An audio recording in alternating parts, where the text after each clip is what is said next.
A key element in global espionage is the mole. The mole is a long-term spy who's recruited to infiltrate a target organization with the goal of obtaining highly confidential and secret information about the organization's activities and plans.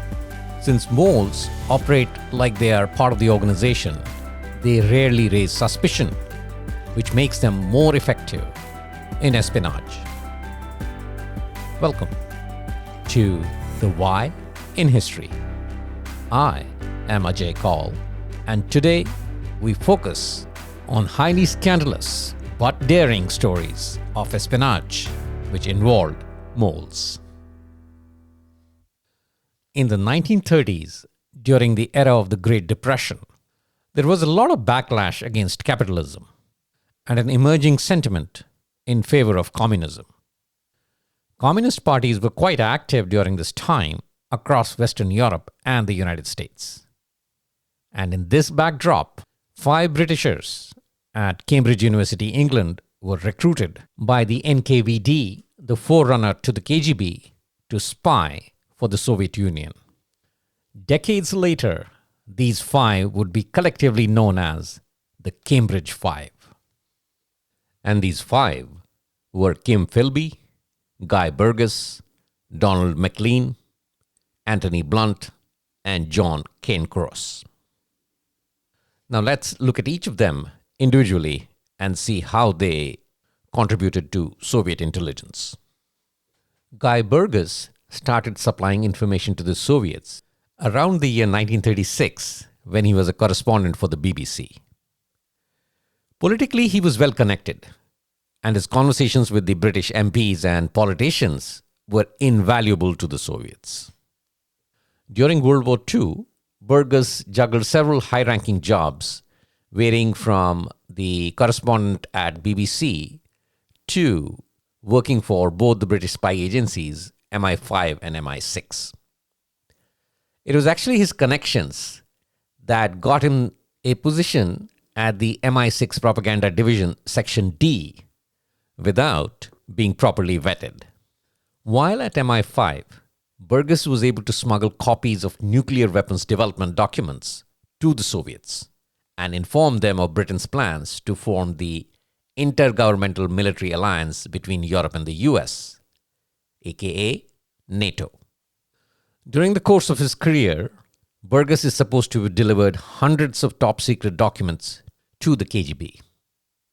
In 1950, Burgess began working with fellow spy ring member Kim Philby at the British Foreign Office in Washington, D.C. Donald MacLean, on the other hand, started his career at the British Foreign Office in 1935. In 1950, he was promoted to head of the Foreign Office's American Department and helped draft Anglo-American policy. And from this position, MacLean was able to access and share Anglo-American policy regarding the Korean War, NATO, and the US nuclear capabilities and resources. Now, while Kim Philby was working as the head of the MI6 at the Foreign Office in Washington, D.C., suspicions began to mount about the presence of a mole within the embassy who went by the code name of Homer. Homer was the code name for Donald MacLean, and at that time, he was in England.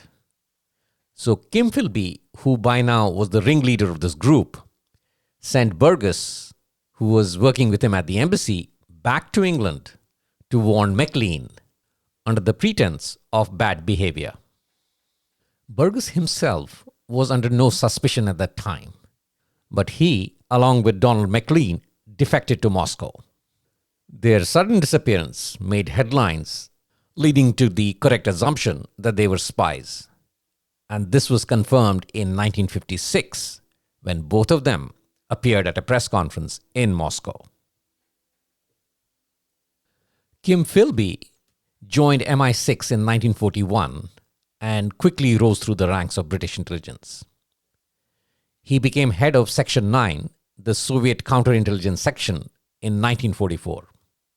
And from 1949, he was stationed in the Foreign Office in Washington, D.C. Because of Kim Philby's leadership of Section 9, all of MI6's counter-espionage efforts were completely undermined. Philby would make his Soviet handlers aware of any developments.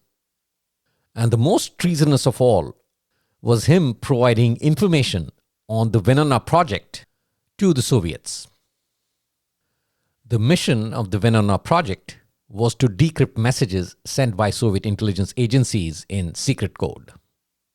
And it was because of Philby's access to this information that the Soviets were able to stay one step ahead of any possible code breaking by the British and American spy agencies. And this allowed suspected spies like Donald MacLean to defect before they were caught. But after the defection of Burgess and MacLean, suspicion did turn to Kim Philby, and after enough evidence was gathered, an investigation into Kim Philby was launched in 1955. Weeks of interrogation and nothing incriminating was found. But nonetheless, Kim Philby was discharged from the MI6 in 1955. Philby started working as a journalist in Beirut. It was only 8 years later, in 1963, that a few Soviets who had defected to the West provided testimony that Philby was a Soviet spy. Philby immediately fled to Moscow, and he was granted Soviet citizenship in July of 1963. He eventually reached the rank of colonel in the KGB.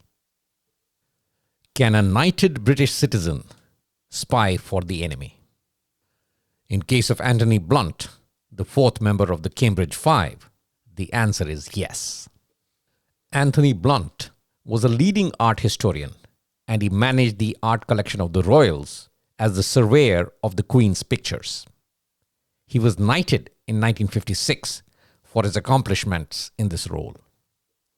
While at Cambridge, Blunt helped recruit spies for the Soviets, and during his time with MI5, Blunt worked with fellow spying member John Cairncross at Bletchley Park, where German communications were decoded by British intelligence.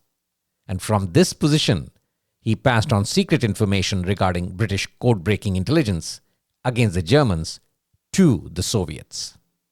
While pretending to investigate Donald MacLean and Guy Burgess, Anthony Blunt helped them defect to the Soviet Union.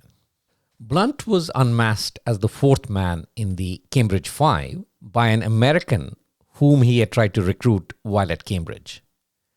He was subsequently questioned by MI5 in 1964 and confessed. But he avoided prosecution by agreeing to share everything he knew. The Queen was subsequently made aware of his espionage, but he was allowed to keep his job as the surveyor to the Queen's pictures. British Prime Minister Margaret Thatcher publicly outed him as a spy in 1979, and he was subsequently stripped of his knighthood. The fifth member of the Cambridge Five, John Cairncross, went the longest without being detected as the Soviet mole within MI5. During the war, Cairncross, along with Anthony Blunt, provided the Soviets with British code-breaking intelligence against the Germans while at Bletchley Park. After the war, Cairncross alerted the Soviets about the development of Britain's nuclear deterrent and also the formation of NATO before the alliance was actually formed. After the defection of Burgess and MacLean, Cairncross was investigated, but he did not confess. But he agreed to abandon the civil service and moved to the US to pursue a career as a literary critic. In 1964, he was interrogated by MI5 again post the defection of Kim Philby, and he finally confessed. But like Anthony Blunt, John Cairncross was granted immunity from prosecution as he agreed to share all information he knew. The gradual unmasking of the Cambridge Five was a massive political embarrassment for Britain, especially with respect to their relationship with the United States. The major impact was the delay in the development of Britain's nuclear deterrent. CIA's billion-dollar spy in Moscow was more voluntary than a recruitment. In January of 1977, Adolf Tolkachev approached the US, passing a note into a car with US diplomatic plates while it was idling at a Moscow gas station. It took 2 years to convince US spies that he was trustworthy. In December 1977, Tolkachev spotted an individual who had gotten out of an American plated car and was shopping in a local market. He gave a letter to this individual and pleaded that the letter be hand-delivered to a responsible US official. It finally ended up in the hands of the local CIA chief. In the letter, Tolkachev again provided instructions and accompanying drawings for an initial contact with an American official, but this time he included 2 typewritten pages of intelligence regarding the electronic systems of a Soviet aircraft. The Americans still were hesitant to establish contact with him. But in February of 1978, the Pentagon sent a memo to the CIA citing the US military's high interest in any intelligence that could be provided on Soviet aircraft electronics and weapon control systems. This was exactly the kind of information that Tolkachev had provided in December 1977, and all of a sudden, the Americans were interested. Adolf Tolkachev was a lead engineer of Soviet anti-aircraft weapon systems. So why did he volunteer to be a CIA mole in Moscow? Tolkachev carried a burning desire for revenge. During Stalin's reign in the 1930s, Tolkachev's mother-in-law was executed and her husband was sent to a labor camp. Tolkachev was disillusioned with communism and wanted to inflict pain on the Russian establishment. And the best way to do this was by leaking military secrets to the Soviet Union's sworn enemy, the United States. In return, Tolkachev wanted money and some Western music, especially the Beatles and Led Zeppelin, and a Sony Walkman for his son Oleg. Tolkachev also asked the CIA for a suicide pill in case he was caught. The exchange of information between Tolkachev and the CIA was carried out in a very clandestine way. Sometimes Tolkachev may open one of the windows in his apartment between 12:15 p.m. and 12:30 p.m. to signal that he was ready to meet. And the CIA would respond with a light burning in a selected embassy office to acknowledge Tolkachev's message. Tolkachev photographed top-secret documents in the toilet of a nearby office building where he knew some of the staff. The light was better there, the window was larger, and there was less chance of Tolkachev being closely watched. The entire process used to take about 25 minutes.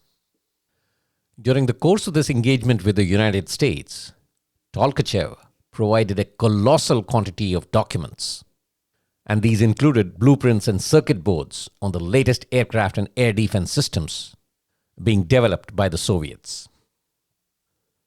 The United States now had detailed knowledge of the electronics and all leading classes of Soviet aircraft and air defense systems, including the exact limitations of various radar and missile designs, which made it a lot easier for the US to combat Soviet jets. And the Soviets, on the other hand, did not have any comparable information on American air defense systems. The US Air Force estimated Tolkachev's intelligence saved the Americans about $2 billion in weapons research and development, and hence the nickname Billion Dollar Spy. By 1984, the Soviets had started getting suspicious about information being leaked, and subsequently, the engagements with Tolkachev and the United States reduced drastically. But unfortunately, by September 1985, the CIA discovered that Tolkachev had been arrested by the KGB. He was subsequently executed in 1986. But how did the KGB find out? 2 KGB moles in the CIA, Aldrich Ames and Edward Lee Howard, passed Tolkachev's name to KGB. 4 years later, in 1990, Tolkachev's wife Natasha was stricken with ovarian cancer and wrote to the American embassy asking for medical assistance. She mentioned clearly that she was the wife of Adolf Tolkachev, who worked for the benefit of America and the freedom of our country for many years. The embassy did not recognize who she was and ignored her request. It was only years later that the CIA learned of her appeal. On August 11, 2014, Adolf Tolkachev's portrait was officially hung at the CIA headquarters in Langley to depict one of the greatest operations of the agency. While the Cambridge Five spies were recruited and Adolf Tolkachev became a mole voluntarily, our third story is about a spy chief who chose to become a self-serving mole because he wanted to sabotage the plans of his leader. The leader? Adolf Hitler. The spy chief was Admiral Wilhelm Canaris, who served as the chief of military intelligence for Nazi Germany from 1935 to 1944. During World War I, Wilhelm Canaris had distinguished himself as an active officer with the fleet and as an intelligence officer. He was presented with the Iron Cross First Class by Kaiser Wilhelm. After Hitler came to power in 1933, Canaris was appointed as head of the Abwehr, which was Germany's military intelligence agency. Around this time, the Spanish Civil War had broken out, and Germany provided a lot of military assistance and intelligence to Spain. And as a result, Wilhelm Canaris became a very close personal confidant of Spanish dictator General Franco after he assumed power in Spain. In the beginning of his tenure as spy chief for Abwehr, Wilhelm Canaris was a staunch ally of Adolf Hitler and in complete agreement with his plans for a new Germany. However, later, as Hitler started consolidating his power over the military establishment, ruining the careers of several senior military officers, Wilhelm Canaris realized that the plan for New Germany was more about Hitler than Germany itself, and he started to make an about turn with respect to his loyalty towards Adolf Hitler. But the incident that decisively turned Canaris against Hitler was Kristallnacht, or the Night of the Broken Glass, which took place on November 9, 1938. On this night, coordinated attacks were carried out against synagogues and Jewish-owned businesses throughout Germany. Hundreds of synagogues were vandalized, along with thousands of Jewish shops and businesses. Fragments of broken glass from the smashed windows covered the streets and pavements. 2 days later, the New York Times ran the front page headline, "Nazis smash, loot and burn Jewish shops and temples." And at this time, Canaris decided that he could no longer allow himself to support Adolf Hitler.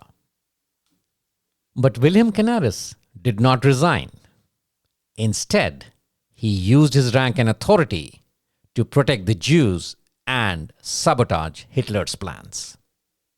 In 1941, he smuggled 500 Jews out of Nazi-occupied Netherlands to neutral Spain and Portugal and across the Atlantic Ocean to Mexico, Panama, and other South American nations. All these evacuees were disguised as Abwehr agents, and they were even taught simple codes to make their cover stories more convincing. And all their passports and other documents were signed by Canaris himself. But Canaris's biggest sabotage of Hitler's plans, which helped the Allied war effort greatly, happened at the start of World War II. Having built a close personal relationship with Spain's General Franco, Canaris was able to convince Franco to resist Hitler's demand that Spain allow German troops to transit through Spain to capture Gibraltar. Canaris knew that if Gibraltar fell to the Germans, all the British troops that had to be supplied through the Gibraltar Straits by ship would never survive.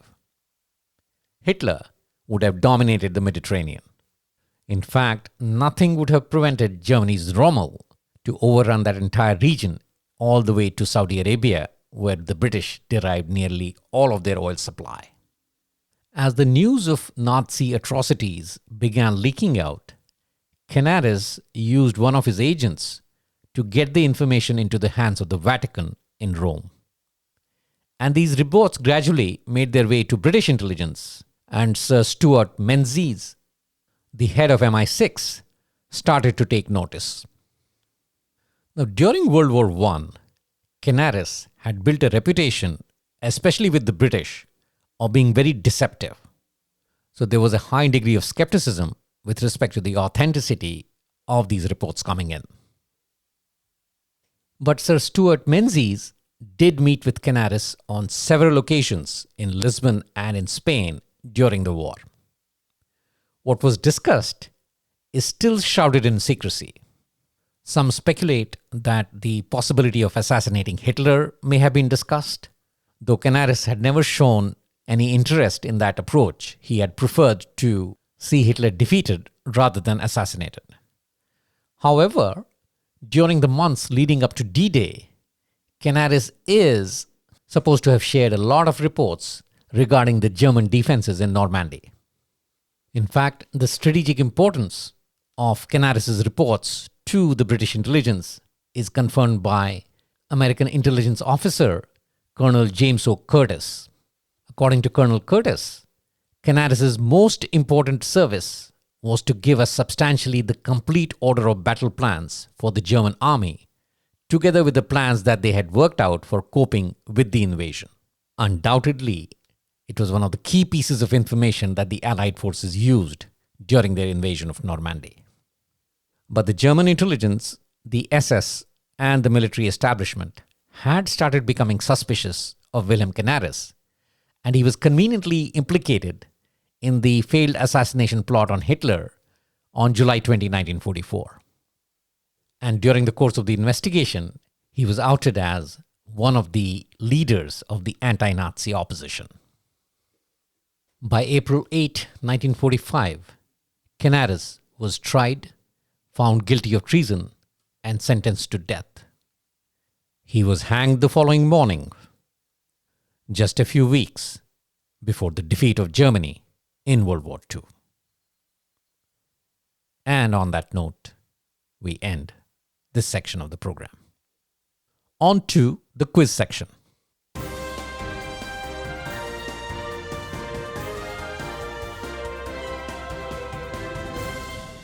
Question from the previous episode. Which Eastern European nation voted overwhelmingly in its parliament to join the Marshall Plan but was pressured by the Soviet Union to drop out? Czechoslovakia initially announced that they would participate in the discussions about the Marshall Plan in Paris. However, Stalin met with the Czechoslovak representatives in Moscow and forced them to reverse their decision. So much so that one of the leaders in the delegation stated that he was going as minister of a free state and returning a slave. So the answer is B, Czechoslovakia. Question for the current episode. On September 6, 1976, Lieutenant Viktor Belenko committed the most daring defection in espionage history. What did he do? A. Landed in Japan in a MiG-25P fighter jet. B. Crossed over to Finland on foot in broad daylight. C. Escaped to South Korea while on a military assignment in North Korea. Or D. Swam the Caspian Sea to cross over into Iran. Once again, on September 6, 1976, Lieutenant Viktor Belenko committed the most daring defection in espionage history. What did he do? A. Landed in Japan in a MiG-25P fighter jet. B. Crossed over to Finland on foot in broad daylight. C. Escaped to South Korea while on a military assignment in North Korea. Or D. Swam the Caspian Sea to cross over into Iran. The answer will be provided in the next episode. That's all we have in the current episode. We'll be on air in 2 weeks again with another interesting episode on world history. Till then, stay safe and keep exploring the why in history.